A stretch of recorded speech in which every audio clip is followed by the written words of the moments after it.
आमचा जागर दीप। रसिक श्रोते हो, नमस्कार. साहित्य जागर प्रस्तुत जागरदीप श्राव्य दिवाळी अंकाचा दीपत्कार या मुलाखतींच्या सदरात मी मैथिली आपणा सर्वांचं सहर्ष स्वागत करते. दीपत्कारच्या दुसऱ्या भागात आपण भेटणार आहोत पत्रकार, कवयित्री आणि माहितीपट निर्मात्या आरती कुलकर्णी यांना. त्यांची बहुविध क्षेत्रातील कारकीर्द आपणासमोर उलगडण्यासाठी त्यांच्याशी संवाद साधत आहेत हर्षद जाधव.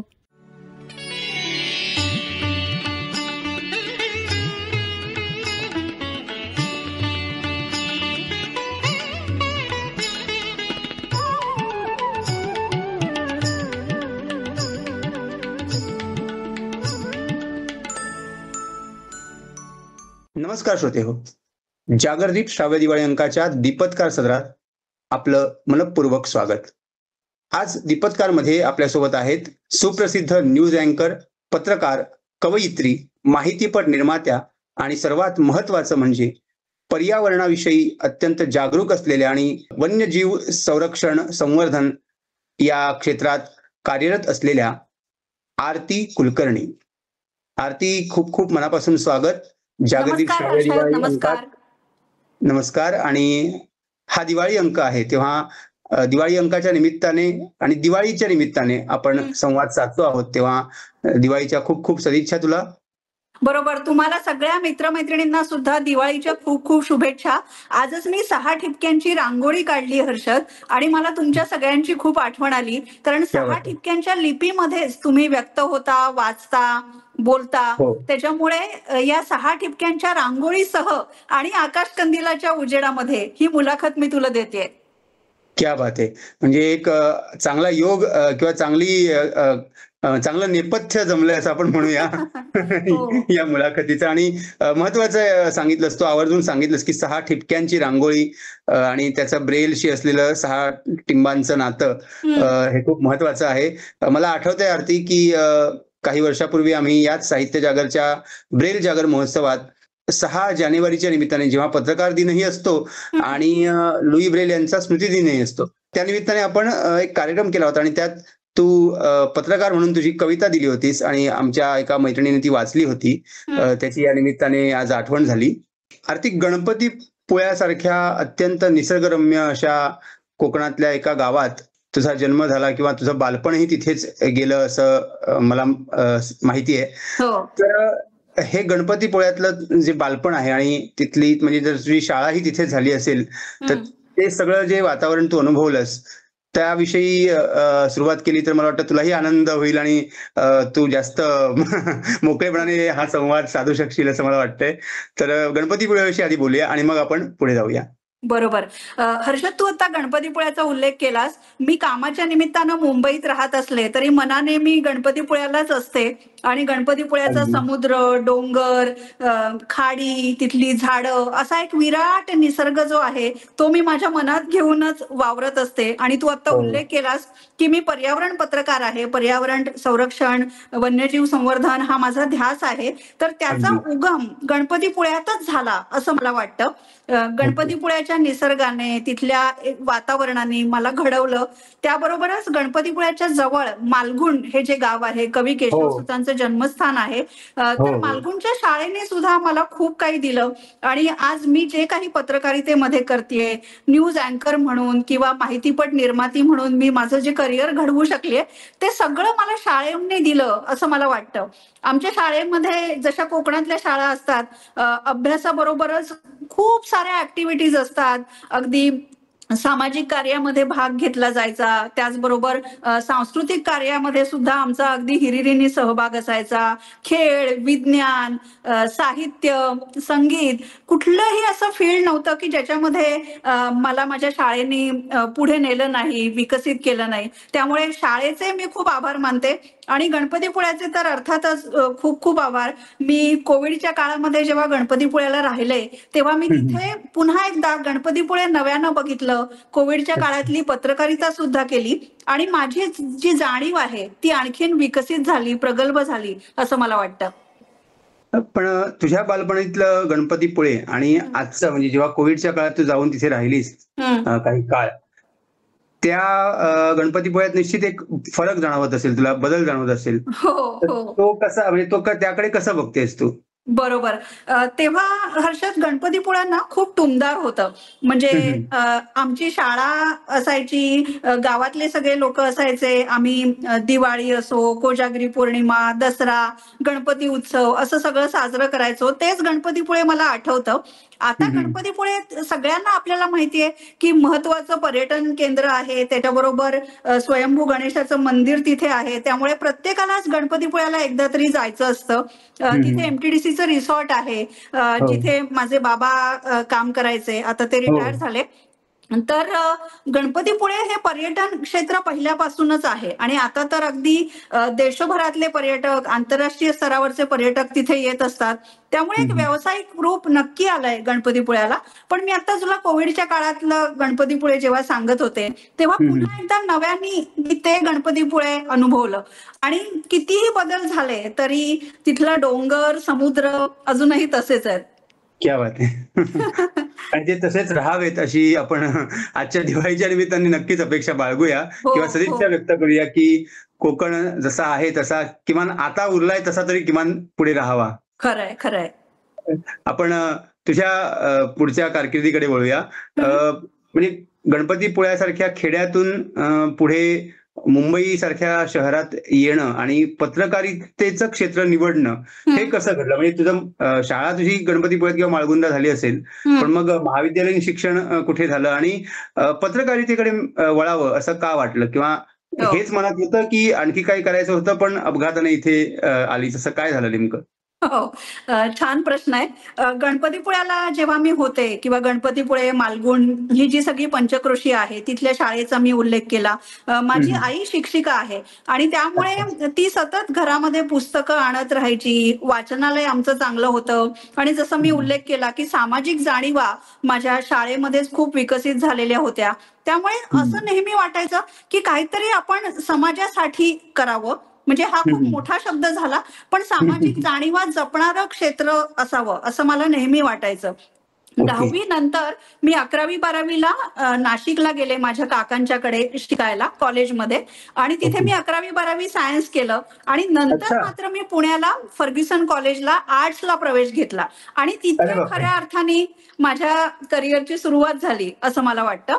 म्हणजे फर्ग्युसन कॉलेजला जाताना ना तिथे पुणे युनिव्हर्सिटीचं रानडे इन्स्टिट्यूट जे आहे, हो, ते अगदी पत्रकारितेसाठीचं. फर्ग्युसन रोडलाच आहे आणि ती हो. इमारत बघून किंवा तिथे येणारे जाणारे सगळे विद्यार्थी, पत्रकार बघून मला असं वाटायला लागलं, की पत्रकारितेच्या क्षेत्रामध्ये जावं. लिहिण्याची आवड पहिल्यापासून होती, बोलण्याची आवड पहिल्यापासून होती, निसर्गाची आवड तर होतीच आणि हं, हं. मग हळू जेव्हा मी फर्ग्युसन कॉलेजला बीए विथ इंग्लिश लिटरेचर करत होते, तेव्हा मी हं, हं. अविनाश धर्माधिकारी सरांच्या चाणक्य मंडलमध्ये ऍडमिशन घेतली आणि मला अच्छा. आधी तू जसं म्हणालास की कधी ठरवलंस तू, तर हं, मला हं. आधी युपीएससी करायचं होतं, कलेक्टर व्हायचं होतं.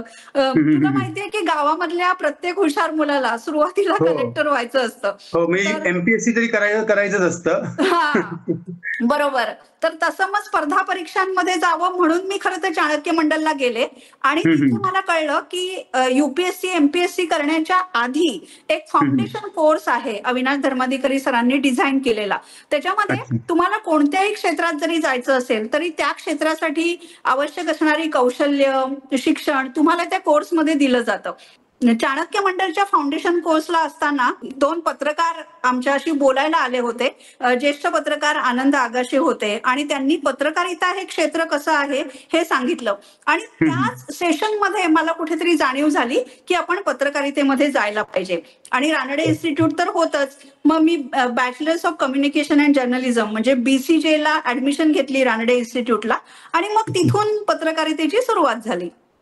ओके. म्हणजे तिथून तू पत्रकारितेची आधी विद्यार्थिनी झालीस हो, आणि मग पुढे पत्रकार म्हणून तू तुझी कारकीर्द सुरू केलीस. बरोबर. बरोबर आहे. म्हणजे आगाशे सरांचं जे व्याख्यान होतं किंवा त्यांचं जे काही मार्गदर्शन होतं त्यातून पत्रकारितेची प्रेरणा मिळाली असं आपण म्हणू शकतो. हो, आनंद आगाशे आणि सुजाता देशमुख यांनी ते सेशन घेतलं होतं आणि अच्छा. मग मला असं वाटलं नाही आपल्यासाठी हेच क्षेत्र योग्य आहे. योग्य आहे. पण आणि तो तुझा निर्णय चुकला नाही हे तू सिद्ध केलेलं आहेस.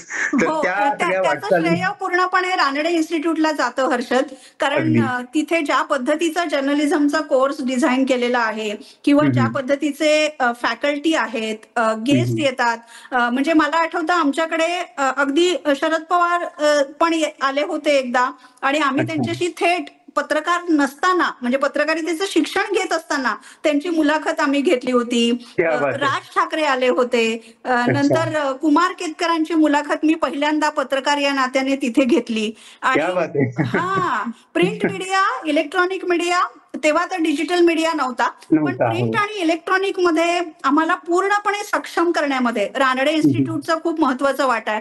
आणि तू जसं मला विचारलंस तसं बरेच जण मला विचारतात की तू हं, हं. पत्रकारितेचं शिक्षण घेतलं आहेस का तू अपघाताने इथे आली आहेस? तर मी त्यांना म्हणते नाही, आम्ही पूर्णपणे पत्रकारितेचं शिक्षण घेऊनच इथे आलो आणि प्रशिक्षित 2000 होऊन साल आलेलो होतं आहोत. ते. हां, हां. 2000 साल. साल होतं आणि हं, तेव्हा हं. नुकतीच इलेक्ट्रॉनिक मीडियाची, टेलिव्हिजन न्यूज चॅनेल्सची सुरुवात झाली होती. हो. त्याचाही खूप मोठा फायदा आम्हाला झाला. हो. त्याकडेच यायचंय मला, की हं. म्हणजे रानडेमधून बाहेर पडल्यानंतर थेट म्हणजे नोकरी जी शोधलीस, हो. तर ती सुरुवात तारापासून झाली की मठापासून झाली? ओके. हं, हं. पहिल्यांदा तर मला महाराष्ट्र टाइम्समध्ये काम करणं हे माझं स्वप्न होतं. कारण अच्छा. महाराष्ट्र टाइम्स मला वाचक म्हणून खूप आवडायचा. त्यातले सगळे पत्रकार अगदी नावानिशी कुणी काय लिहिलंय, कोण कशामध्ये एक्सपर्ट आहे, हं, एखादा हं. विषय घेऊन कोण कसं ध्यासाने त्याच्यामध्ये काम करतंय, हे हं, संस्कार हं. महाराष्ट्र टाइम्स वाचताना झाले होते. आणि जसं मी ओके. तुला म्हटलं कुमार केतकरांची मुलाखत आम्ही 3 विद्यार्थ्यांनी घेतली होती. तर हं, हं. तेव्हाच मी ठरवलं की महाराष्ट्र टाइम्समध्ये जायचं असेल तर आधी आपण इंटर्नशिप केली पाहिजे. आणि ओके. रानडे इन्स्टिट्यूटला पत्रकारितेचं शिक्षण घेत असताना असंच दिवाळीच्या सुट्टीमध्ये मी महाराष्ट्र टाइम्समध्ये इंटर्नशिप केली. हं, त्यानंतर हं. आकाशवाणी, दूरदर्शन इथेही इंटर्नशिप केली. आणि जसं मी तुला म्हटलं की टेलिव्हिजन मीडियाची सुरुवात तेव्हा झाली होती. त्यामुळे हो. आमचे सगळे जे शिक्षक होते, किरण ठाकूर सर, प्रसन्न कुमार अकलूजकर सर, यांनी हं, आम्हाला हं. सगळ्यांना सांगितलं की तुम्ही आता टीव्हीमध्ये जा. कारण हे फील्ड जे आहे ते उभरतं फील्ड आहे, उगवतं फील्ड आहे.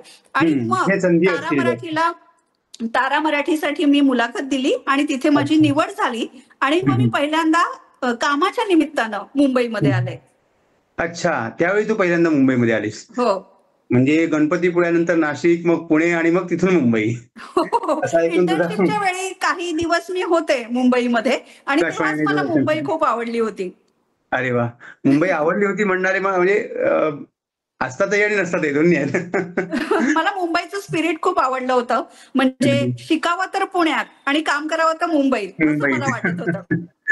ओके. तर मग हा जो पहिला जो तुझा अनुभव होता म्हणजे तारा तर काही पुढे कंटिन्यू झालं नाही. हो. पण महाराष्ट्र टाइम्समध्ये तू मला वाटतं एक चांगली पत्रकारिता तू तिथे सुरू हो, केलीस. हो, हो. तर कसा होता तो तारा प्रिंट तारा मीडियाचा? कंटिन्यू झालं नाही.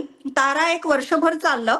पण हं. तिथे आमची जी सगळी टीम होती, सगळे ज्येष्ठ पत्रकार होते. प्रकाश बाळ सर होते, राजेंद्र साठे होते, राजीव खांडेकर होते आणि आमची सगळी जर्नलिझममध्ये पास आउट झालेले आम्ही सगळे विद्यार्थी होतो. हं, त्यामुळे हं. रिपोर्टिंगच्या निमित्ताने तारा मराठीसाठी काम करताना खऱ्या अर्थाने मी फील्डवर जाऊन रिपोर्टिंग केलं. अच्छा. टेलिव्हिजनसाठी पत्रकारिता करायची तर कशी करायची? त्यावेळेस P2C म्हणजे पीस टू कॅमेरा सुद्धा आम्ही करायचो नाही. म्हणजे इतकं आम्ही जाऊन तिथे शूट करून आणायचो सगळं आणि हं, हं, एक हं. फक्त साइन ऑफ घ्यायचा आरती कुलकर्णी तारा मराठीसाठी. बस पण एवढंच. जेव्हा आम्ही काहीतरी स्पेशल स्टोरी करायचो, खूप मेहनत घ्यायचो, तेव्हा राजेंद्र साठे सर फोन करून सांगायचे, "आरती आता P2C कर हां, या स्टोरीसाठी तू." क्या आणि बात मग है! मला आठवतं मी धारावीमध्ये प्लास्टिक रिसायकलिंगवर एक स्टोरी केली होती आणि हं, हं. त्याचा P2C मी केला होता. तो माझा पहिला अनुभव होता पहिला कॅमेऱ्याला फेस करून पत्रकारिता करण्याचा. करण्याचा. आणि ओके. त्याच्यानंतर तू जसं म्हणालास तसं मी महाराष्ट्र टाइम्सला आले. तोपर्यंत हं, हं. महाराष्ट्र टाइम्समध्ये खूप बदल होत होते. कुमार केतकरांच्या नंतर भारतकुमार राऊत सरांनी सगळी धुरा हातात घेतली होती संपादक हो, पदाची आणि हो. खूप तरुण पत्रकार महाराष्ट्र टाइम्समध्ये यावेत, त्यांनी नव्या उमेदीने इथे काम करावं असं त्यांचं म्हणणं असायचं. हो, आणि हो. पर्यावरण पत्रकारितेचं म्हणशील तर खऱ्या हं, हं. अर्थाने माझी सुरुवात जी झाली ती महाराष्ट्र टाइम्सला झाली. कारण अच्छा. मुंबईमध्ये बॉम्बे नॅचरल हिस्ट्री सोसायटी सारखी संस्था होती. पुण्यामध्ये आम्ही श्रावण नावाचं एक मासिक चालवायचो पर्यावरणाला वाहिलेलं. त्याचे त्याचं संपादनाचं काम पण तू केलं होतंस मला वाटतं. संपादनाचं कामही मी केलं होतं. मी सायकलवरून सगळ्यांच्या घरी जायची, सगळ्या तज्ज्ञांच्या, लेखकांच्या, आणि सगळा कंटेंट घेऊन यायचे. तर असं पर्यावरण पत्रकारितेचं काम माझं सुरू होतंच. पण महाराष्ट्र टाइम्स मध्ये त्याला खऱ्या अर्थाने आकार आला असं मी म्हणेन. अगदी एक छोटी गोष्ट सांगते तुला हर्षद. BNHS मध्ये एक तज्ज्ञ आहेत वरद गिरी म्हणून, आणि त्यांना तेव्हा वरळीच्या समुद्र किनाऱ्यावर ऑलिव्ह रिडले कासव आढळलं, आणि मग ती खूप मोठी बातमी होती की वरळीच्या किनाऱ्यावर ऑलिव्ह रिडले कासव आलं. तर मला BNHS चे जे जनसंपर्क अधिकारी होते आयझॅक किमकर, त्यांनी फोन केला आणि ते म्हणाले अगं ही स्टोरी आहे. आणि मी भारतकुमार राऊत सरांना नेऊन ही स्टोरी दाखवली. तर त्यांनी पण इतकं कौतुकाने त्या स्टोरीकडे पाहिलं आणि ते म्हणाले की महाराष्ट्र टाइम्सची ही अँकर स्टोरी असली पाहिजे. कारण महाराष्ट्र टाइम्स फक्त मेनस्ट्रीम बातम्या तेव्हापासून देत नव्हता, तर ज्ञान, विज्ञान, पर्यावरण या शाखेमधल्या सुद्धा कितीतरी बातम्या सुरू केल्या होत्या महाराष्ट्र टाइम्सनी देणं. आणि ती स्टोरी वरळीच्या किनाऱ्यावर सापडलं ऑलिव्ह रिडले कासव, इथून पर्यावरण पत्रकारितेला सुद्धा सुरुवात झाली. ही तुझी पहिली स्टोरी होती पर्यावरण पत्रकारिता म्हणून, पत्रकार म्हणून महाराष्ट्र टाइम्स मधली तरी पहिली. आणि त्याच ऑलिव्ह रिडले कासवाच्या संदर्भात पुढे तू एक डॉक्युमेंटरी बनवलीस, त्याकडे आपण नंतर येऊ. तो पण तुझा प्रवास खूप महत्वाचा आहे. म्हणजे तर म्हणजे प्रिंट मीडियामध्ये इतकं चांगलं काम तू करत होतीस, तर अचानक इलेक्ट्रॉनिक मीडियाकडे पुन्हा जावं असं का वाटलं? बरोबर. आणि ते पण आणखी एक प्रश्न त्याला जोडून, म्हणजे की चाणक्य मंडळाची विद्यार्थिनी होतीस तू, आणि थेट निखिल वागळेंच्या संपादनाखाली IBN लोकमध्ये तुझी कारकीर्द नंतर जी घडली, तर हा सगळा प्रवास, वैचारिक प्रवासही त्याच्यामध्ये कदाचित असू शकेल. तर तो जर तू सांगू, म्हणजे तो तुला सांगावा असा वाटला तर तोही सांग. बरोबर. चाणक्य मंडलला मी जेव्हा होते ना हर्षद, अविनाश धर्माधिकारी सरांच्या बरोबर, तेव्हा मी खरोखरच म्हणजे जीवनमूल्य शिकले. त्याच्यानंतर आम्ही कितीतरी सामाजिक कार्यकर्त्यांच्या मुलाखती घेतल्या, विद्या बाळ, नरेंद्र दाभोलकर, मेधा पाटकर. तर जेव्हा चाणक्य मंडलला मी होते तेव्हा तुम्ही आम्ही आपण सगळेच नावाचा एक अंक पण सरांच्या संपादनाच्या माध्यमातून निघायचा, आणि त्याच्यासाठी पण मी लिहायचे. तर तेव्हा चाणक्य मंडलच्या तर्फेच मी ओडिशाला चक्रीवादळ आलं तेव्हा रिपोर्टिंग करायला सुद्धा गेले होते. त्यामुळे चाणक्य मंडलचे अविनाश धर्माधिकारी सर असतील किंवा IBN लोकमतचे निखिल वागळे सर असतील, ही वैचारिक 2 स्कूल्स आहेत, मला अगदी नक्कीच माहितीये. पण दोन्हीकडे सुद्धा माझी पत्रकारिता फार छान अंगाने घडत गेली असं मी म्हणेन. अगदी. IBN लोकमत विषयी आपल्याला बोलावंच लागेल, कारण तूच त्याचं वर्णन एका ठिकाणी असं केलं की व्हायब्रंट पत्रकारिता तिथे तू अनुभवलीस किंवा केलीस, करायला तुम्हाला मिळाली. आणि तुमची जी टीम होती, म्हणजे अनेक त्यातल्या आपल्या मैत्रिणी आहेत, मित्र आहेत, त्या काळात जे काम झालं 2006 ते 14 म्हणू आपण, म्हणजे फार तर ते खूप पत्रकारितेच्या जगतातलं किंवा पत्रकारितेतलं खूप वेगळं काम झालं.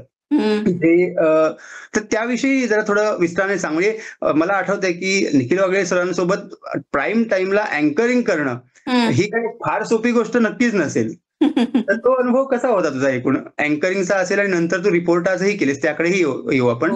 पण सुरुवातीला अँकरिंग केलीस आणि प्राईम टाइमचे अँकरिंग तू करायचीस, आणि एकूणच ती जी पत्रकारिता आहे त्याविषयी थोडं सविस्तर बोललीस तरी हरकत नाही. हो, जसं मी तुला म्हटलं की तारा मराठीमध्ये TV साठी रिपोर्टिंग करणं, महाराष्ट्र टाइम्स मध्ये लेखनाच्या साठी रिपोर्टिंग करणं, प्रिंट मीडियासाठी काम करणं, हे मीडियम जरी वेगळी असली तरी पत्रकारितेचा पाया खूप छान पद्धतीने घातला गेला होता, तारा मराठीमध्ये सुद्धा आणि महाराष्ट्र टाइम्स मध्ये सुद्धा. निखिल वागळे सरांचा तो उल्लेख केलास आता. IBN लोकमतचे संपादक म्हणून निखिल वागळे सर सगळ्यांना माहिती आहेत, पण आम्ही जेव्हा तारा मराठीमध्ये काम करत होतो ना, तेव्हा सुद्धा निखिल वागळे सर काही काळासाठी तिथे संपादक म्हणून आले होते. आणि सरांच्या बरोबर आम्ही तिथे पण इतक्या कार्यक्रमांच्या कल्पना साकारलेल्या होत्या, किंवा पत्रकारिता कशी असावी हे सरांकडून तेव्हापासूनच आम्ही शिकत होतो. आणि मग नंतर पुन्हा काही वर्षांनी मी IBN लोकमत मध्ये आले. महाराष्ट्र टाइम्स मध्ये मी जेव्हा काम करत होते तेव्हा पर्यावरण पत्रकारिता तर होतीच, वेगवेगळ्या फील्ड मधली पत्रकारिता होती, पण मला असं वाटलं की कुठेतरी आपण या बातमीच्या पलीकडे जाऊन काम करायला पाहिजे. आणि अच्छा. मग महाराष्ट्र टाइम्स सोडून मी एक 2.5-3 वर्षांचा ब्रेक घेतला होता आणि त्या काळामध्ये मी गाज कॉल ऑफ द ओशन नावाची डॉक्युमेंटरी केली किंवा पर्यावरण संवर्धनावर अनेक प्रकारचे वेगवेगळे दीर्घ लेख लिहिले आणि त्याच्यानंतर अचानक 2007 मध्ये जेव्हा IBN लोकमत सुरू होणार होतं त्याच्या काही काळ आधी राजदीप सरदेसाई सरांची माझी भेट झाली आणि अच्छा. मी राजदीप सरांना म्हटलं की तुम्ही जेव्हा मराठी चॅनेल काढाल ना तेव्हा मी त्याच्यात असेन क्या बात असं मी आहे. आत्मविश्वासाने त्यांना सांगितलं होतं. तर क्या बात आहे. ते पण तेव्हा हसले होते आणि त्याच्यानंतर निखिल वागळे सरांनी जेव्हा IBN लोकमतची पूर्ण सूत्र हातामध्ये घेतली तेव्हा त्यांनी मला एकदा फोन केला आणि ते अच्छा. असं म्हणाले की आरती आपण तारा मराठीमध्ये काम करत होतो तेव्हा मी तुझं अँकरिंग पाहिलंय तर मला असं वाटतं तू IBN लोकमतच्या टीम मध्ये यावंस. तर क्या बात आहे. तेव्हा वागळे सरांनी फोन करणं हीच हो. खूप मोठी गोष्ट होती माझ्यासाठी. पण अगदी तरी सुद्धा अगदी. मी त्यांच्याशी खूप नॅचरली बोलू शकते त्यामुळे मी त्यांना सांगितलं सर मला कुठेतरी या शर्यतीत यायचं नाहीये मला पर्यावरण संवर्धनाचं काम करायचंय मला पर्यावरणावर माहिती पटच करायचंय. तर सर म्हणाले ओके ठीक आहे आणि 2-3 दिवसांनी मी नीट विचार केला आणि सरांचा फोनच एवढा प्रभावी होता तर मी वागे सरांना परत एकदा फोन केला की सर मला IBN लोकमतच्या टीम मध्ये यायचंय. तर सर इतक्या उमदेपणाने म्हणाले अच्छा म्हणजे विचार बदललेला दिसतोय तुझा आणि मग आम्ही हळूहळू एक एक जण असे IBN लोकमतच्या टीम मध्ये जॉईन झालो आणि चला जग जिंकूया अशी आमची हो. कॅचलाईन होती तेव्हा. अगदी. आणि अँकरिंग साठी सुद्धा निखिल वागे सरांच्या बरोबर अँकरिंग करायचं ची संधी जी मला मिळाली ना ते एक मोठं विद्यापीठ आहे निखिल वागळे सर म्हणजे. आणि कशी प्रभावी पत्रकारिता करायची आक्रमकपणे कशी करायची निर्भीडपणे कशी करायची हे सगळं आम्ही सगळेजण जे कोणी IBN लोकमत मध्ये होतो सरांकडून शिकलो आणि मी तर सरांच्या शेजारी बसून अँकरिंग करायचे हो त्यामुळे मी ते तेच जेव्हा म्हटलं की तो अनुभव म्हणजे ते हो सहज नसेल ते सहज नक्कीच झालं नसेल. हो ती जी एनर्जी ट्रान्सफर होणं जे आहे ना म्हणजे सर जेव्हा मोठ्या मोठ्या नेत्यांच्या मुलाखती घ्यायचे एखादा विषय खूप लावून धरायचे पाठपुरावा करायचे हे सगळं मी लाईव्ह त्यांच्या बरोबर बघत होते आणि बरोबर. त्याच्यातूनच मी शिकत गेले की आपल्याला जर पत्रकारिता करायची असेल तर ती इतकी ठाशीव इतकी प्रभावीच असली पाहिजे. तर क्या बात आहे. IBN लोकमत मध्ये ते एक झालं. त्याच्यानंतर सरांना मी आधी सांगितलं होतं की पर्यावरण पत्रकारिता हा माझा ध्यास आहे. तर सर म्हणाले की नक्की तू जंगलात ओबी व्हॅन घेऊन जा ना कोण अडवतंय तुला असं म्हटल्यावर तर माझा कॉन्फिडन्स अजूनच वाढला होता. पण सरांबरोबर पत्रकारिता करताना आम्ही पुन्हा एकदा सगळ्या क्षेत्रातली पत्रकारिता करत होतो फक्त राजकीयच नव्हे सामाजिक करत होतो सांस्कृतिक करत होतो स्पोर्ट्स जर्नलिझम किती महत्वाचं आहे एंटरटेनमेंट जर्नलिझम किती महत्वाचं आहे हे सगळं सरांनी आम्हाला समजून सांगितलं. आणि तेव्हा आम्ही जेव्हा महाराष्ट्र नावाचं एक बुलेटिन करायचो 7 वाजता त्याचं पूर्ण प्रोडक्शन मी करायचे. महाराष्ट्राच्या कानाकोपऱ्यातून तिथे रिपोर्टिंग व्हायचं आणि मग प्राईम टाइम हे सरांच्या बरोबर करायचो. एवढं करत असताना हर्षद अँकरिंग तर आम्ही करायचो प्लस सगळ्या बुलेटिनच्या प्रोडक्शन मध्ये भाग घ्यायचो आम्ही आमची स्क्रिप्ट लिहायचो आणि ह्याच्यातच वेळात वेळ काढून आम्ही आमच्या विषयामध्ये जाऊन पत्रकारिता करायचो. आता तुझा उल्लेख केलास की मला रिपोर्टाजसाठी 2 वेळा रामनाथ गोयंका पुरस्कार मी त्याकडे येणारच होतो पुढे. हो तर याचं सगळं श्रेय जे आहे ते निखिल वागळे सरांचं राजदीप सरांचं आणि IBN लोकमत म्हणजे पूर्ण नेटवर्कच आहे. जेव्हा म्हणजे तुला मी एक उदाहरण देते की ताडोबाच्या जंगलाच्या जवळ एक कोळशाची खाण होणार होती तेव्हा त्या कोळशाच्या खाणीविरोधात चंद्रपूरकरांनी मोठं आंदोलन केलं होतं उपोषण केलं होतं आणि त्यांचं म्हणणं असं होतं की आम्ही चंद्रपूर मध्ये ऑलरेडी विद्युत प्रकल्पामुळे प्रदूषण भोगतो आहोत आणि आणखीन एक प्रकल्प येऊन आम्हाला हे प्रदूषण नको आहे. बरोबर. तिथली लोक जी लढत होती तिथे जाऊन ताडोबामध्ये चंद्रपूरमध्ये जाऊन मी एक रिपोर्टाज केला घुसखोरी वाघाच्या जंगलात आणि त्याच्यानंतर तो रिपोर्टाज त्याच्या बातम्या जेव्हा टेलिव्हिजनवर प्रसारित झाल्या तेव्हा त्या कंपनीने आमच्यावर खूप दबाव टाकला होता की ही स्टोरी तुम्ही मागे घ्या तुम्ही हे काय चालवलंय. पण निखिल वागळे सर पुढेही झुकले नाहीत आणि आम्ही तशीच पत्रकारिता करत राहिलो. हो आणि ह्याची आठवण मला पुन्हा पुन्हा येते आणि असं वाटतं की किती अभिमानास्पद काम करायला मिळालं. तुला अगदी 2दा रामनाथ गोयंका पुरस्कार मिळाला. त्यानंतर कोकणातल्या वीज प्रकल्पाच्या संदर्भात सुद्धा आणखी एक रिपोर्ट आज केलास आणि त्यालाही तुला रामनाथ गोयंका पुरस्कार मिळाला. आणि हा जो पुरस्कार आहे, मला श्रोत्यांना सांगायला हवं की हा जो पुरस्कार आहे हा देशातला सर्वात मानाचा असा पुरस्कार मानला जातो. आणि IBN लोकमतच्या अनेक पत्रकारांना हा पुरस्कार त्यांच्या वेगवेगळ्या विषयांवरच्या अगदी सखोल अशा रिपोर्टासाठी मिळाला होता. आणि त्यात 2 पुरस्कार आरती कुलकर्णी यांना मिळाले होते. तर त्या कोकण हा तर तुझा आणखी जिव्हाळ्याचा विषय आहे, तर त्याविषयी थोडं सांग. बरोबर. हर्षद, मला कौतुक वाटलं तुझं की सगळेजण एवढंच म्हणतात की यांना 2 वेळा रामनाथ गोयंका पुरस्कार मिळालाय किंवा यांना हा पुरस्कार मिळालाय, पण तो पुरस्कार कशासाठी मिळाला त्याचा तो विषय तू सांगितलास आणि तू पूर्णपणे पत्रकाराच्या नात्याने रिसर्च केलेला आहेस, ह्याचं मला खूप कौतुक वाटलं. तर कोकण हा तर जिव्हाळ्याचा विषय आहेच. आणि मी बघत होते जयगडला जिंदालचा औष्णिक विद्युत प्रकल्प येणार होता. एक टप्पा त्याचा पूर्ण झाला होता आणि दुसऱ्या टप्प्यासाठी ते परवानगी मागत होते.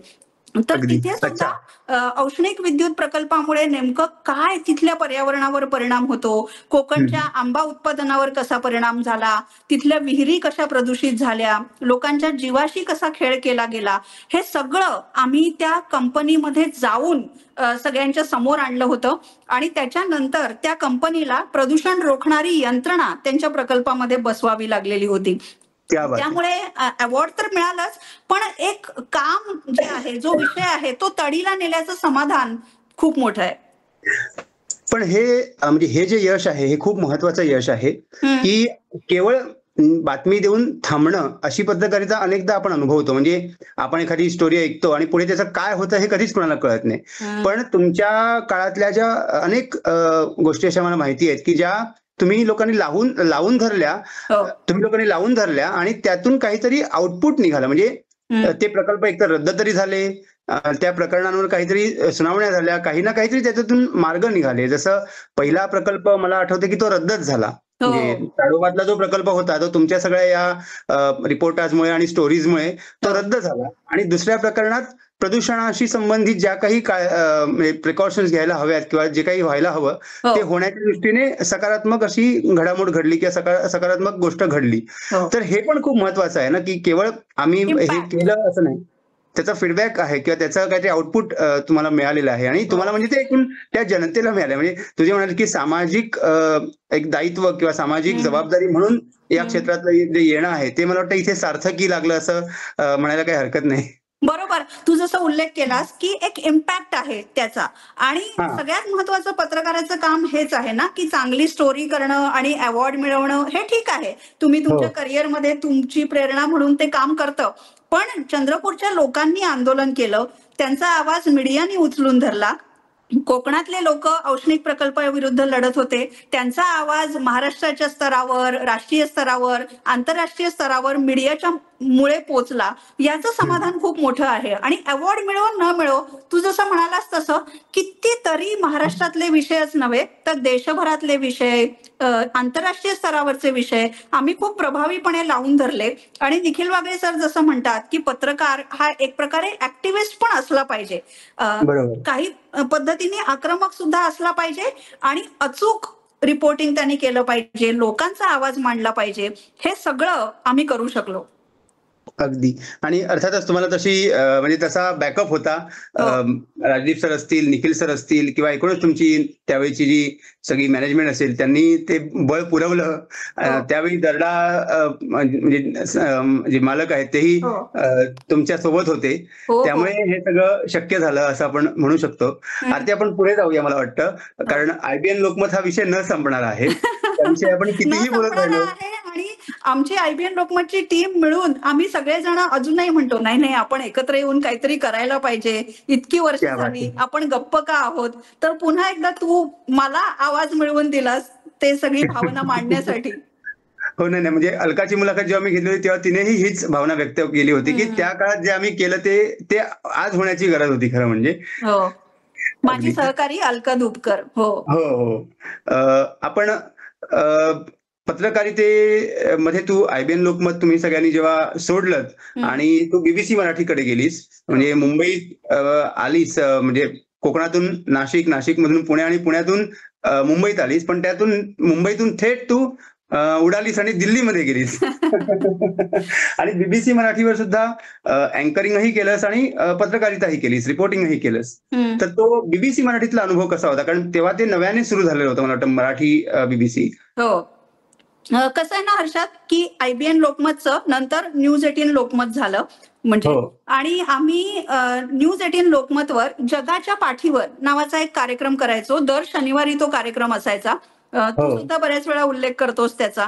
आणि तो एक आंतरराष्ट्रीय घडामोडींवर आधारित असा कार्यक्रम होता आणि तो खूप कमी वेळामध्ये खूप पॉप्युलर झाला होता. त्याचा TRP चांगला होता आणि त्याच्यातला जो कंटेंट होता, विषयांची निवड होती, ती सगळ्यांना आवडत होती. तर जेव्हा बीबीसी मराठीचं लॉन्चिंग मला समजलं की बीबीसी मराठी असं काहीतरी येतं आहे, बीबीसी अनेक भाषांमध्ये येत होती, तर मला असं वाटलं की आपण इथे IBN लोकमतला, न्यूज 18 लोकमतला जगाच्या पाठीवर हा कार्यक्रम करतो आहोत, तर आपलं जे काम आहे ते आणखीन विस्तार त्याचा व्हावा. आणि बीबीसी या 3 अक्षरांमध्येच बऱ्याच गोष्टी आहेत. म्हणजे बीबीसी बरोबर काम करणं हे तुम्हाला नेहमीच ग्लोबल व्ह्यू देतं. तर बीबीसी साठी काम करायची संधी मला तरी सोडायची नव्हती. आणि सगळ्यात महत्वाचं म्हणजे ते लॉन्चिंग होतं. जेवढे प्रोजेक्ट्स मी केले होते, म्हणजे IBN लोकमत असेल किंवा बीबीसी असेल, तारा मराठी, हे सगळे लॉन्चिंग प्रोजेक्ट होते. आणि जेव्हा एखादं चॅनेल किंवा एखादा पेपर, एखादी वेबसाईट लॉन्च होते ना, तेव्हा त्याच्यासाठी काम करण्यामध्ये एक वेगळा आनंद असतो. तर आम्ही असं ठरवलं बऱ्याच जणांनी की आपण बीबीसी साठी काम तर केलंच पाहिजे, तो अनुभव एकदा तरी घेतलाच पाहिजे. पण त्यावेळेस बीबीसीची टीम जी होती, खास करून टेलिव्हिजन साठीची जी टीम होती, ती दिल्लीत बसून काम करणार होती. वेगवेगळ्या भाषांमधले अनेक जण तिथे असणार होते. तर मला खरं तर मुंबई सोडून जायचं नव्हतं, पण बीबीसी साठी मी दिल्लीला गेले आणि आणखीन एक वेगळं शहर, वेगळी माणसं, वेगळं वातावरण माझ्या पत्रकारितेमध्ये ऍड झालं असं आपण म्हणूया. आणि जसं मी म्हणते की मी महाराष्ट्र टाइम्स म्हणजे प्रिंट मीडिया, IBN लोकमत म्हणजे टेलिव्हिजन मीडिया आणि बीबीसी हा एक स्वतंत्र डिजिटल माध्यम आहे. तर डिजिटल माध्यमामध्ये काम कसं करावं लागतं, आधी शिकलेलं सगळं विसरून नव्याने कशी सुरुवात करावी लागते, हे बीबीसीच्या ट्रेनिंगमध्ये आम्हाला शिकवलं. आणि पुन्हा तिथे असंच होतं की ट्रेनिंगचा एक काळ होता आणि त्याच्यानंतर आम्ही ऍक्च्युअल कामाला सुरुवात करणार होतो. तर हर्षद, मला सांगायला आवडेल की तेव्हा भारताच्या नौदलाच्या महिला अधिकारी एका शिडाच्या बोटीतून पृथ्वी प्रदक्षिणा करणार होत्या आणि ती पूर्ण ऑल विमेन टीम होती. 5 जणी होत्या त्या. आणि मी बीबीसीमध्ये जॉईन झाले. सॉरी, सगळ्या महिला होत्या. आणि बीबीसी मध्ये मी जेव्हा जॉईन झाले तेव्हा मला या बातमीबद्दल कळलं आणि मग मी त्या 5 जणींची पृथ्वी प्रदक्षिणा सुरू करण्यापूर्वी मुलाखत घेतली. आणि आम्ही बीबीसीचं जे फेसबुक पेज आहे ते त्या स्टोरीने सुरू केलंय. म्हणजे बीबीसीवर प्रकाशित झालेली पहिली स्टोरी माझी आहे. ह्याचा पण मला खूप आनंद आणि अभिमान आहे. अगदी अभिनंदनास्पद आहे. बीबीसी मराठीच्या फेसबुक पानाची पहिली स्टोरी आरतीची होती. म्हणजे ते एक सॉफ्ट लॉन्चिंग होतं. नंतर आम्ही फुल फ्लेजेड वेबसाईट सुरू केली आणि त्या मुलींच्या बरोबर आम्ही फक्त सुरुवातीला स्टोरी केली असं नाही, तर पृथ्वी प्रदक्षिणा करताना त्या महिला अधिकारी नौदलाच्या जिथे जिथे गेल्या तिथून आम्ही ते रिपोर्ट्स मागवले, वेगवेगळ्या देशातून मागवले आणि पूर्ण एखाद्या स्टोरीचा फॉलो कसा घ्यायचा, कंटेंटवर कसं काम करायचं ते मी बीबीसीला शिकले. क्या बात आहे. आणि म्हणजे एक जे जसं तू म्हणाली जगाच्या पाठीवर, म्हणजे तिथे स्टुडिओत बसून सुद्धा आपल्याला फिरून येता येतं बीबीसीच्या कामातून. आणि तिथेही पुन्हा 9 वाजताच तुमचं प्राईम टाइम असायचं मला वाटतं बीबीसीवर.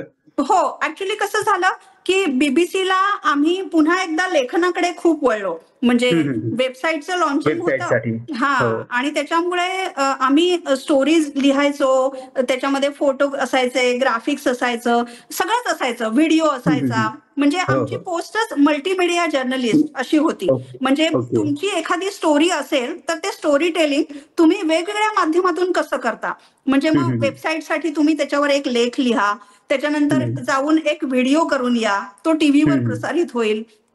त्याच्यानंतर एखादं ग्राफिक्स किंवा अॅनिमेशनच्या माध्यमातून तुम्हाला काही मांडायचं असेल तर ते तुम्ही मांडू शकता. तुमची जी स्टोरी आहे ती थेट प्रेक्षकांपर्यंत कशी जावी याचं पण एक उदाहरण मी तुला सांगते. सिक्कीम मध्ये जलविद्युत प्रकल्प खूप उभारले जात आहेत आणि तिथे हो. तीस्ता नावाची एक नदी आहे. तर त्या अच्छा. तीस्ता नदीवर अनेक प्रकल्प उभारले जात आहेत आणि त्याला हम्म. तिथल्या लेपच्या आदिवासी जमातीचा खूप विरोध आहे. त्यांचं म्हणणं असं आहे की ही नदी जी आहे ती आमची जीवनदायिनी आहे आणि हम्म. एकट्या सिक्कीम मध्ये तुम्ही किती जलविद्युत प्रकल्प उभारणार आहात. तर मी बीबीसी साठी सिक्कीमला जाऊन स्टोरी केली हम्म. आणि ह्या ज्या आमच्या स्टोरीज आहेत त्या इंग्रजी, हिंदी, वेगवेगळ्या प्रादेशिक भाषा अशा सगळ्यामध्ये प्रकाशित व्हायच्या. तर तो एक आनंद वेगळाच होता आणि त्याच्याही पुढे जाऊन सोशल मीडियाच्या माध्यमातून लोकांपर्यंत कसं पोचायचं हेही मी तिथे शिकले. हो, म्हणजे हाही एक फायदा झाला. म्हणजे तुम्ही मराठीतून पत्रकारिता जरी बीबीसी साठी केली तरी ती अन्य भाषांमधून देशभर आणि जगभर पोहोचली. हो, म्हणजे बीबीसीच्या ट्रेनिंगमध्ये आम्हाला तेच सांगितलेलं होतं की language of journalism is universal. क्या बात आहे. हा, आणि सगळ्यात महत्वाचं म्हणजे तुमची एखादी स्टोरी आहे, तुम्ही कुठल्या तरी गावात जाऊन केली आहेत, कुठल्या तरी भारतातल्या राज्यात जाऊन केली आहेत, अशी एखादी स्टोरी आहे की ती जगातल्या कोणत्याही प्रेक्षकाला आवडू शकते. म्हणजे खास करून पर्यावरणाच्या स्टोरीज असतील किंवा सामाजिक चळवळींच्या स्टोरी असतील, समलिंगींबद्दलच्या स्टोरीज असतील, ह्युमन इंटरेस्ट स्टोरीज ज्या ज्या होत्या ती आपली स्टोरी वेगवेगळ्या भाषांमध्ये, वेगवेगळ्या देशांमध्ये प्रवास करायची आणि तो आनंद जो होता तो अवर्णनीय होता. म्हणजे बीबीसी साठी काम करणं म्हणजे काय ते तेव्हा समजायचं. क्या बात आहे. म्हणजे हा एक व्यापक असा अनुभव तू घेत होतीस, पण त्यानंतर तू हे सगळं म्हणजे ही मेन स्ट्रीमची पत्रकारिता सोडून पुढे काही छोटे वन इंडिया किंवा द पॉलिटिक्स सारखे प्रकल्प YouTube चॅनलसाठी म्हणजे प्रकल्प केलेस, मुलाखती घेतल्यास किंवा तिथे पत्रकारिता केलीस. थिंक महाराष्ट्र मध्ये लिहितही होतीस काही काळ. पण मग एकदम पुन्हा आपल्या जुन्या आवडीकडे, म्हणजे आपली जी मूलभूत आवड आहे पर्यावरण पत्रकारितेची, तिच्याकडे तू वळलीस आणि मग काही डॉक्युमेंटरीज तू केल्यास.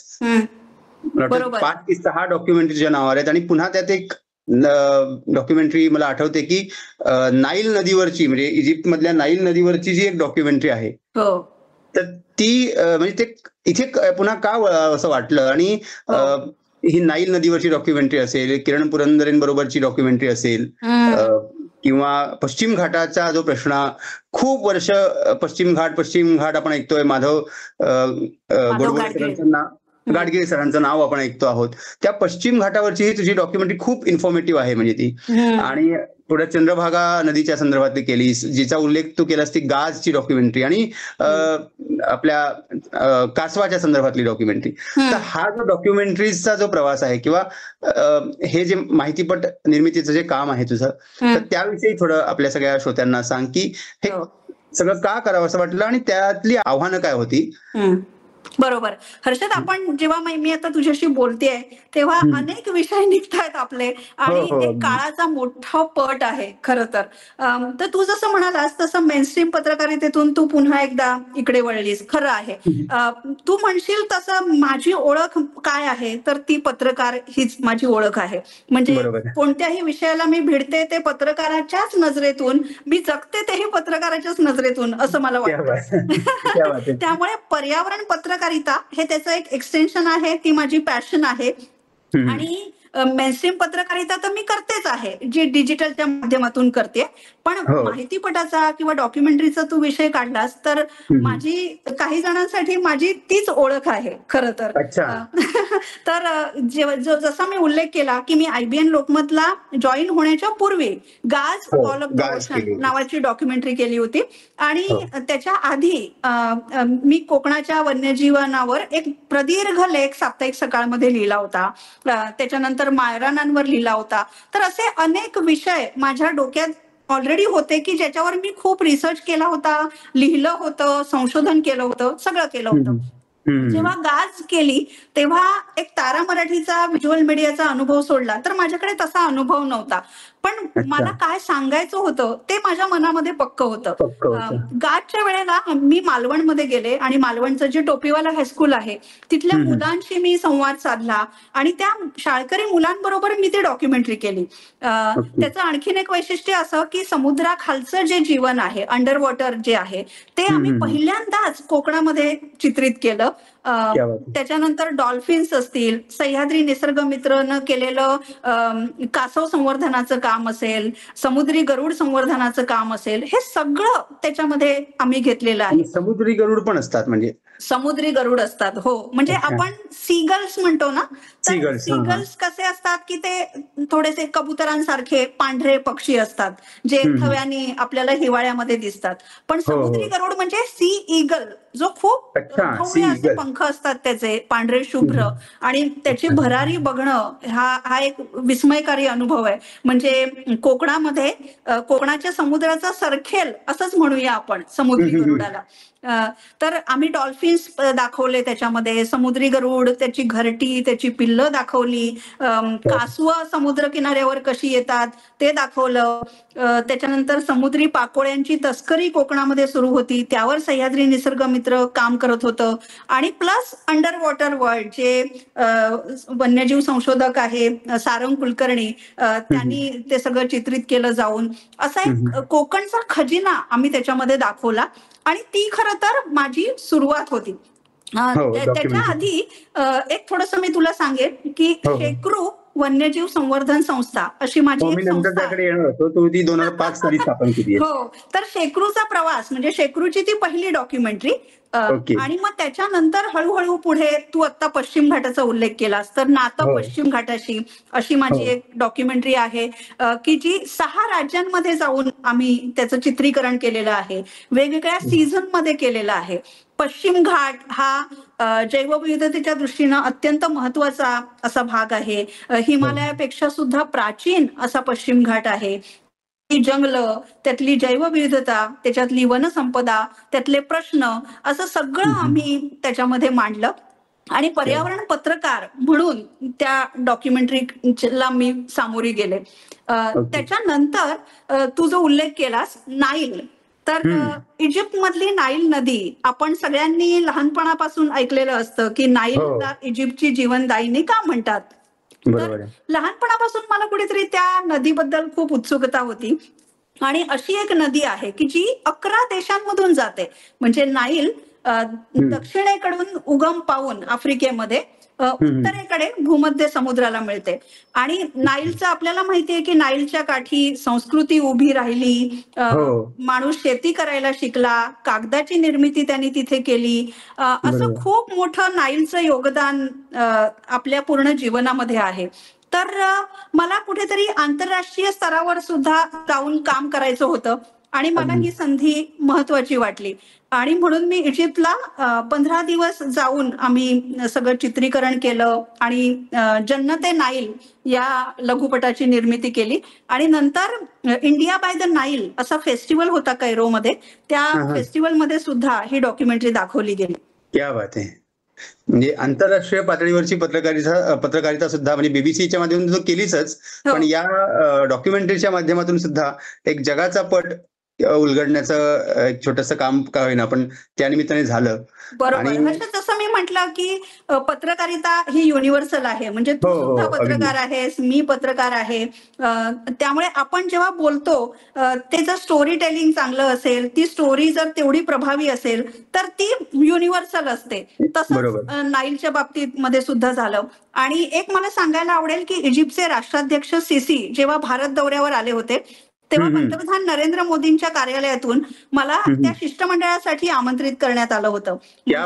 भारत आणि इजिप्त यांची शिष्टमंडळ जेव्हा दिल्लीमध्ये भेटली त्यामध्ये मी सुद्धा सहभागी झाले. पत्रकार म्हणून नव्हे तर डॉक्युमेंटरी फिल्म मेकर म्हणून सहभागी झाले. हा माझ्यासाठी खूप अभिमानाचा क्षण होता. आणि म्हणजे अभिनंदन तुझं त्यासाठी, कारण खरोखरच महत्वाचं आहे की ह्याची दखल घेतली जाणं. म्हणजे ही एक डॉक्युमेंटरी आपल्या देशातल्या एका व्यक्तीने बनवलेली आहे किंवा एका संस्थेने बनवलेली आहे, तर त्याची दखल केंद्रीय शासनाच्या पातळीवर घेतली जाणं ही खूप महत्वाची गोष्ट आहे. आणि ते घडलं आणि तुला तिथे संधी मिळाली. खरोखरच आमच्या सगळ्यांच्या वतीने मनापासून अभिनंदन. आणि कसं आहे ना हर्षद की भारत आणि इजिप्त हे पहिल्यापासूनचे मित्र देश आहेत. म्हणजे अगदी पंडित नेहरूंच्या काळापासून आणि इजिप्त मधले नासेर, इजिप्तचे प्रमुख, राष्ट्रप्रमुख, त्यांच्या काळापासून आपण मित्र देश आहोत. आणि या निमित्तानं भारताची गंगा आणि इजिप्तची नाईल यांचा पण एक संगम मला अनुभवायला मिळाला. क्या बात आहे, क्या बात आहे. नाईल वरून एकदम चंद्रभागेकडे कशी आलीस पण परत? म्हणजे आपण हो. परत कुठे काय घार उडाली आकाशी पण चित्त तिचे पिल्लापाशी, तसं ते आपली चंद्रभागा असं होतं का? हो, बरोबर. जेव्हा आम्ही जन्नत ए नाईल या नाईलवरच्या लघुपटाचं प्रदर्शन मुंबईमध्ये केलं, तेव्हा ज्येष्ठ पत्रकार कुमार केतकर सर आले होते, त्याच्याबरोबरच अभिनेत्री सोनाली कुलकर्णी आली होती आणि या कार्यक्रमाचे प्रमुख पाहुणे होते माजी वनमंत्री सुधीर मुनगंटीवार. अच्छा. तर माझं हे जे सगळं वन्यजीव संवर्धनाचं काम आहे किंवा माझं टेलिव्हिजनवरचं अँकरिंग आहे, या निमित्तानं मी सुधीर भाऊंशी जोडले गेले आणि त्या कार्यक्रमाला तेव्हा जे प्रमुख पाहुणे आले होते तर ते मला असं म्हणाले की आरतीताई, तुम्ही नाईलवर अशी फिल्म बनवलेली आहे, तुम्ही चंद्रभागावर अशी फिल्म का नाही बनवत, चंद्रभागा नदीवर का नाही बनवत? कारण नमामि गंगेसारखं आम्ही नमामि चंद्रभागा हा उपक्रम सुद्धा हाती घेतलेला आहे. तर मला हे फार महत्वाचं वाटलं. मला सगळेजण विचारत होते की आपल्याकडे गंगा आहे, मग तू नाईल नदीवरच का डॉक्युमेंटरी केलीस? मग आपल्याकडे चंद्रभागा आहे, आपल्याकडच्या नद्या नव्हत्या का? तर असं काही माझं म्हणणं नव्हतं. माझं म्हणणं एवढंच होतं की कुठेतरी जागतिक स्तरावरची ही नदी आहे म्हणून मी तिकडे ओढली गेले. तर मानवी संस्कृतीचा उगम जिच्या काठी झाला, तिची एक ओढ किंवा उत्सुकता त्याविषयी जाणून घेण्याची ही असणं हे स्वाभाविकच आहे ना. म्हणजे हो. आणि नाईलच्या त्या कार्यक्रमाला राजेंद्र सिंह आले होते आणि राजेंद्र सिंह यांची ओळख पाणीवाले बाबा म्हणून आहे, आपल्या सगळ्यांना माहितीये. तर तेव्हा ते असं म्हणाले की आरती, तू धर्माच्या पलीकडे जाऊन, आपल्या प्रांताच्या पलीकडे जाऊन नाईल नदीकडे बघितलंस, हेच मला खूप कौतुकास्पद वाटलं. तर तेव्हा मला जाणीव झाली की हो, आपण पर्यावरणाकडे, नदी, डोंगर, समुद्र याच्याकडे असं बघतच नाही आहोत. आपला एक दृष्टिकोन सगळ्यांचाच खूप विशाल आहे आणि तशाच पद्धतीनं या सगळ्याकडे पाहिलं पाहिजे. अगदी अगदी. आरती, ह्या म्हणजे पर्यावरणीय पत्रकारितेच्या संदर्भात सुद्धा तुला 2 मला वाटतं पुरस्कार मिळालेत. एक इको जर्नलिझम साठीचे म्हणजे सँक्च्युरी एशिया एक पुरस्कार आणि किर्लोस्कर पुरस्कार तुला मिळालेले. हो. ते ह्या डॉक्युमेंटरीसाठीच मिळालेत का? बरोबर. कसं आहे ना हर्षद, मी जेव्हा डॉक्युमेंटरी केल्या तेव्हा किंवा कुठे रिपोर्टाज करतो, आपण पत्रकारिता करतो, तर तेव्हा आपल्या मनामध्ये पण असं नसतं की ह्याला काहीतरी पुरस्कार मिळेल, हे काम कुणापर्यंत पोहोचेल, असं काही नाही. आपलं एक इनर कॉलिंग म्हणून आपण जात असतो. आणि मी जेव्हा पर्यावरणावर माहितीपट बनवायला सुरुवात केली तेव्हा आपल्या देशामध्ये पर्यावरणाचे लघुपट म्हणजे एन्व्हायरमेंट फिल्म्स एवढ्या दाखवल्या जात नव्हत्या. त्याच्यासाठीची व्यासपीठं नव्हती. आता खूप व्यासपीठं उपलब्ध झालेली आहेत. पण तेव्हा एकतर सँच्युरी मॅगझिन जे आहे, ज्याचा तू उल्लेख केलास, बिट्टू सहगल त्याचे संपादक आहेत, ते पूर्णपणे या विषयाला वाहिलेलं मासिक आहे आणि त्यांच्यातर्फे पर्यावरण संवर्धनामध्ये काम करणाऱ्या पत्रकारांना, कार्यकर्त्यांना पुरस्कार दिले जातात. त्यांनी माझ्या कामाची दखल घेतली. आणि तू किर्लोस्कर वसुंधरा फेस्टिवलचा उल्लेख केलास, तर इंटरनॅशनल स्तरावर जे काही चाललं आहे ते बघून किर्लोस्कर वसुंधराचे समन्वयक वीरेंद्र चित्राव आणि मी 10 ते 15 वर्षांपूर्वी या फेस्टिवलची सुरुवात केली होती आणि अशा अनेक फिल्म्सना त्यानिमित्तानं तिथे व्यासपीठ मिळालं. आता कसं झालंय ना हर्षद, आपण म्हणजे मलाच असं वाटतंय की आपण काहीतरी गेल्या जन्मीचं बोलतोय की काय, कारण काय इतका बदललेला आहे. प्रिंट मीडिया आणि इलेक्ट्रॉनिक मीडिया च्या वर आता सगळं सोशल मीडिया, डिजिटल सगळं अभिव्यक्ती, आपण आता मुलाखत जी करतोय ती सुद्धा ऑनलाईनच्या माध्यमातून करतोय. पूर्णपणे काळ बदललेला आहे आणि त्याच्यामुळे आत्ताच्या काळातली आव्हानं वेगळी आहेत, आत्ताच्या काळातल्या संधी वेगळ्या आहेत. एकच मी तुला उदाहरण देईन की मी किरण पुरंदरेंच्याकडे नागझिराच्या जंगलामध्ये गेले होते आणि नागझिराच्या जंगलाजवळ नागझिराची प्रेमकथा म्हणून डॉक्युमेंटरी त्यांच्या विषयी तुम्ही केली होती. हो. तर किरण पुरंदरेंनी नागझिराच्या जंगलाजवळ पिटेझरी म्हणून गाव आहे, तिथेच ते राहतात आणि नागझिराच्या जंगलामध्ये ते आधी 1 वर्ष राहिले. त्यांनी अनुभव घेतला जंगलाचा आणि त्याच्यावर सखा नागझिरा नावाचं पुस्तक लिहिलं. तर किरण पुरंदरे हे निसर्ग प्रेम, निसर्ग संवर्धन याच्यामधले आमच्या अनेक जणांचे मेंटॉर आहेत. तर त्यांच्याबरोबर जाऊन मी त्यांच्याशी बोलता बोलता असं मी आयफोनवरच शूट करत करत एक फिल्म बनवली आणि ती नागझिराची प्रेमकथा म्हणून ती फिल्म आम्ही केली. क्या बात आणि आहे. शेकरू या माझ्या युट्यूब चॅनलवरती टाकली आणि त्याच्यानंतर लॉकडाऊन जाहीर झाला. तर लॉकडाऊन अरे मध्ये अनेकांनी किरण पुरंदरेंच्या बरोबर नागझिऱ्याचा प्रवास केला, पक्ष्यांचे आवाज ऐकले, ऐकले. जंगलाची शांतता अनुभवली. आणि क्या बात आपल्या सगळ्या मित्रमैत्रिणींना मी सुद्धा सांगेन की मी जरी व्हिज्युअल मीडियामध्ये काम करत असले, प्रिंट मीडियामध्ये काम करत असले, तरी तिथला जो सगळा ध्वनी आहे, तिथला जो फील आहे, तो माझ्या डॉक्युमेंटरीमध्ये आणण्याचा मी नेहमी प्रयत्न करत असते. त्यामुळे आपल्या सगळ्या मित्रमैत्रिणींनी जर नागझिऱ्याची प्रेमकथा ही डॉक्युमेंटरी नुसती ऐकली ना, तरी कळू शकेल की या डॉक्युमेंटरीचा विषय काय आहे, आम्ही नेमके कुठे आहोत. म्हणजे त्याला कोणत्याही प्रकारचं बंधन नाहीये. अगदी मी ऍक्च्युली हे सांगणारच होतो आपल्या सगळ्या श्रोत्यांना की शेकरू नावाचं युट्यूब चॅनल आरती चालवते आणि ज्या ज्या डॉक्युमेंटरीजचा आता उल्लेख झाला आपल्या मुलाखतीमध्ये त्या बहुतेक सगळ्या डॉक्युमेंटरीज त्या युट्यूब चॅनलवर आपल्याला ऐकण्यासाठी उपलब्ध आहेत आणि आपले सगळे श्रोते नक्कीच त्या ऐकतील. कारण आम्ही ऐकण्यापलीकडे आमचं ज्ञानार्जनाचं दुसरं काही माध्यम नाहीये, त्यामुळे ऐकण्याच्या बाबतीत आम्ही फार भुकेलेले असतो. नाही, पण हर्षद कसं आहे ना की तुम्ही सगळेजण एक कुठल्याही जागी जाता तेव्हा त्याचा एक फील घेत असता, अगदी त्याचा अगदी गंध घेत असता. त्यामुळे म्हणजे सेन्सेस जे आहेत, ज्या संवेदना आहेत, त्या आपल्या कितीतरी मित्रमैत्रिणींच्या अतिशय ताज्या आणि जिवंत असणारच आहेत. त्यामुळे माझी अगदी कळकळीची विनंती आहे की नागझिऱ्याची प्रेमकथा तुम्ही सगळ्यांनी जर ऐकलीत तर तुम्हाला सुद्धा नागझिऱ्याला गेल्याचा आनंद मिळेल. अगदी अगदी ऐकू आणि त्याचे अभिप्रायही तुझ्यापर्यंत पोहोचतील.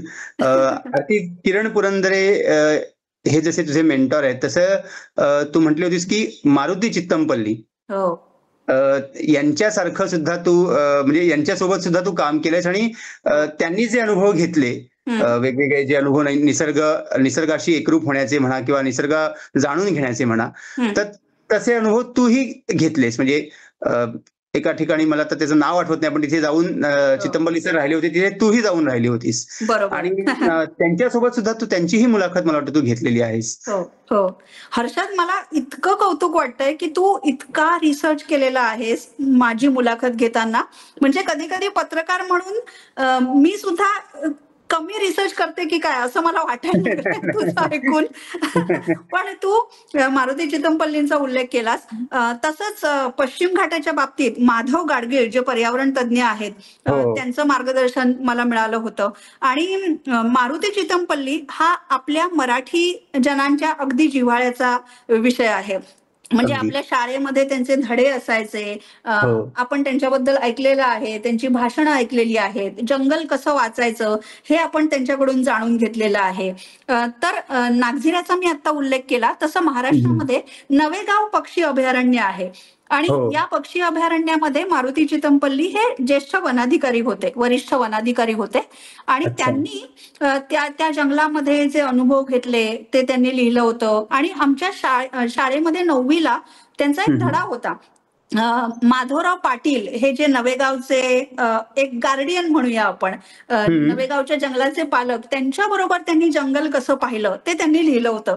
तर तेव्हापासून मला मारुती चित्तमपल्लींनाही भेटायचं होतं आणि नवेगावला जाऊन माधवराव पाटीलांनाही भेटायचं होतं.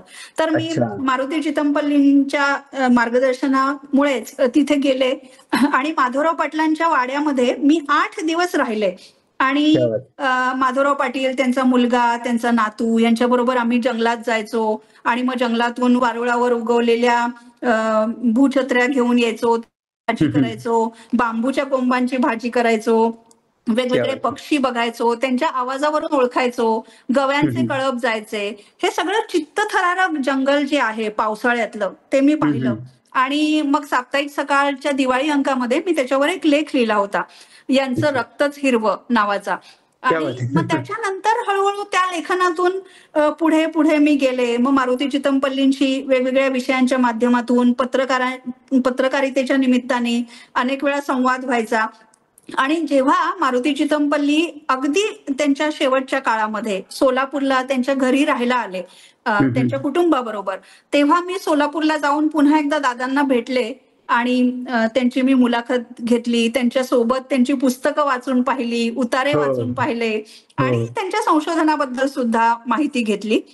आणि जेव्हा मारुती चितमपल्लींचं निधन झालं त्याच्यानंतर अनेकांनी मारुती चितमपल्लींबद्दलच्या वेगवेगळ्या आठवणी सांगितल्या. तुझी सुद्धा एखादी आठवण त्यांच्याबद्दलची खास असेल, प्रत्येकाचीच आहे. तर ती भावना जपणारं लेखन काही अंशी माझ्या हातून व्हावं अशी माझी अपेक्षा आहे. अगदी होईल आणि मला वाटतं त्या दृष्टीने तुझे प्रयत्नही सुरू झालेले आहेत. जे दीर्घ लेखन तू पर्यावरण संदर्भात विविध नियतकालिकांतून केलंस किंवा दिवाळी अंकांतून केलंस, त्याचं पुस्तक करण्याच्या दृष्टीने तू आता काम करते आहेस, याची माहिती आम्हाला मिळालेली आहे. तर त्या तुझ्या कार्याला सदिच्छा आहेत आमच्या सगळ्यांच्या. आरती, आतापर्यंत आपण पत्रकारितेच्या संदर्भात खूप बोललो आणि ते महत्वाचंच होतं, म्हणजे तुझी ओळख तीच आहे. परंतु साहित्य जागरच्या श्रोत्यांना हे माहिती आहे कारण त्यांनी तुझी एक कविता ऐकलेली आहे. आणि तर ही कविता तुला नेमकी कधी आणि कुठे भेटली? आणि समुद्राचा गाव नावाचं तुझं पुस्तक काव्यसंग्रह प्रकाशित झालेला आहे. मला वाटतं सौमित्रने त्याला प्रस्तावना दिली आहे ना? हो, किशोर कदमनी प्रस्तावना लिहिलेली आहे, अविनाश धर्माधिकारींनी सुद्धा लिहिलंय. अरे वा. तर म्हणजे तो संग्रह, म्हणजे ती एकूण कविता या विषयाकडे, म्हणजे कवितेचं बीज कसं रुजलं आणि शेवटी आम्हाला कविता वाचल्याशिवाय आम्ही तुला सोडणार नाही आहोत, पण तुला कवितेविषयी काय तुझं मनोगत आहे? बरोबर. जसं आपण अगदी सुरुवातीला बोललो की गणपतीपुळं माझं गाव आहे, माझं लहानपण तिथे गेलं, 10वी पर्यंत मी तिथे होते, शिकले, वाढले, निसर्ग बघतच जगले. तर ते माझ्यासोबत होतच, त्यांनी माझी कधीही साथ सोडलेली नाहीये. म्हणजे मी कुठेही जाईन, मुंबईत जाईन, दिल्लीला जाईन, आणखीन कुठे युरोपामध्ये फिरायला जाईन, तरी मला गणपतीपुळं, तिथला समुद्र, तिथला डोंगर, झाडं सगळं आठवत राहतं. म्हणून जेव्हा माझ्या कवितांचं संकलन करायचं होतं तेव्हा ठरलं, म्हणजे सहजपणे नाव आलं की समुद्राचं गाव हेच माझं कविता संग्रहाचं नाव आहे आणि तेच माझ्या मनात सतत असतं. आणि किशोर कदम म्हणजे सौमित्र, जो आपल्या सगळ्यांचा आवडता कवी आहे, गीतकार आहे, तर त्याला मी म्हटलं की किशोर, मला एक कवितांचा संग्रह काढायचा आहे. मी काही कवी नाही, मला कविता सुचतात, पण तू अस्सल कवी आहेस, तर तुला काय वाटतं ते तू प्लीज लिहिशील का? आणि माझ्या काही कविता मी त्याला पाठवल्यानंतर त्यांनी जो एक ब्लर्ब लिहिलेला आहे माझ्या पुस्तकासाठी, तो बघून मला असं वाटलं की नाही, आपण हे कविता संग्रह काढायला हवा. मला कुठेतरी आत्मविश्वास माझा त्याने वाढवला. तर किशोरशी नेहमीच संवाद होत असतो. कधी मी त्याला गणपतीपुळ्याचे फोटो पाठवते, त्या फोटोवरून त्याला कविता सुचते अचानक, मग तो ती मला ऐकवतो. मग मी कधीतरी त्याला फोन करते आणि त्याला म्हणते, किशोर, तुझा गारवामध्ये जी ही एक ओळ आहे, त्या ओळीतला तो शब्द नेमका कोणता आहे ते जरा मला सांगशील का? तर मला असं वाटतं की जसं आपण पत्रकारितेमध्ये मोठमोठी नावं आपण घेतली, तसंच किशोर अस्सल कवी आहे आणि त्याच्या बरोबर राहिलं, बोललं की कविता सुचतात. क्या बात आहे. नाही, एकतर निसर्ग तुला कविता लिहिण्यास प्रवृत्त करतो आणि आता तू सौमित्रांच्या म्हणजे त्यांच्याशी संवादातून एक कविता लिहिण्याचं स्फुरण येतं. तर पण म्हणजे तुझ्या व्यक्तिमत्वात मला असं आढळलं की दोन म्हणजे हे आहेत की एक तर आक्रमक पत्रकार म्हणूनही तू तितकीच आक्रमकपणे प्रश्नाला भिडू शकतेस आणि एक तरलता जी आहे, म्हणजे अनुभवांची तरलता आहे किंवा ती सुद्धा तुझ्यामध्ये आहे. तर हे तसं कठीण असतं फार दोन्ही सांभाळणं, पण ते तू फार छान सांभाळलंय, जसं आतापर्यंत जे आपण बोललो त्याच्यावरून जाणवतंय. किती छान हर्षद, आपण फार कमी वेळा भेटलोय. मी तुझी वन इंडिया मराठीसाठी जी मुलाखत घेतली होती त्या निमित्ताने आपण भेटलो, मध्ये मध्ये आपला संवाद होत असतो, पण तू मला फार छान ओळखलंस. म्हणजे आपल्याला ओळखणारं कोणीतरी भेटलं ना की फार बरं वाटतं. अगदी. खरं तर आपण खूप बोलू शकतो अजूनही, परंतु तुझ्याही आणि माझ्याही दोघांच्याही घशाचाही विचार करायला पाहिजे आणि ऐकणाऱ्यांच्या कानाचाही विचार करायला पाहिजे. त्यामुळे मला वाटतं खूप मनापासून धन्यवाद आरती. खूप वेळ दिलास आणि मोकळेपणानं बोललीस, म्हणजे असं नाही की काही राखून बोललीस. जे मी विचारलं त्याला अगदी मोकळेपणानं उत्तरं दिलीस आणि आपल्या सगळ्या श्रोत्यांशी अगदी मनमोकळा असा संवाद या निमित्ताने साधला गेला. खूप मनापासून आनंद वाटला आणि समाधानही वाटलं. पण शेवटी आजच्या आपल्या या दिवाळीची एक भेट म्हणून तुझी कविता आमच्या सगळ्या श्रोत्यांना ऐकवावीस आणि मग त्या कवितेनेच आपण आजच्या या मुलाखतीचा समारोप करूया असं मी सुचवेन. बरोबर. हर्षद, एक पत्रकार म्हणून आपण जे बोलतो, लेखक म्हणून आपण बोलतो, तसंच कविता, तरल संवेदना असलेला तू आणि तुझे सगळे मित्रमैत्रिणी यांच्याशी जोडून घ्यायला मला खूप आवडलं. आणि तू जेव्हा जेव्हा सांगशील की आपण काहीतरी करूया, तेव्हा तेव्हा मी तर तयार असेन नक्कीच. Thank you thank you thank you. तू जसं म्हणालास तसं आपण खूप बोलू शकतो आणि मला तुझ्याशी बोलायला खूप आवडतं. पण आता जाता जाता एक कविता. कवितेचं शीर्षक आहे जादूच्या जंगलात. जादूच्या जंगलात फुलपाखरं विसावतात, उंच उंच झाडं ध्यानस्थ बसतात, पहाडांच्या कुपीतून नदी सतत वाहत असते. अशा वेळी पाऊल न वाजवता आत गेलं की जंगलाचं सुप्त गाणं ऐकू येतं. पक्ष्यांची गाणी फक्त झाडांनाच ठाऊक असतात.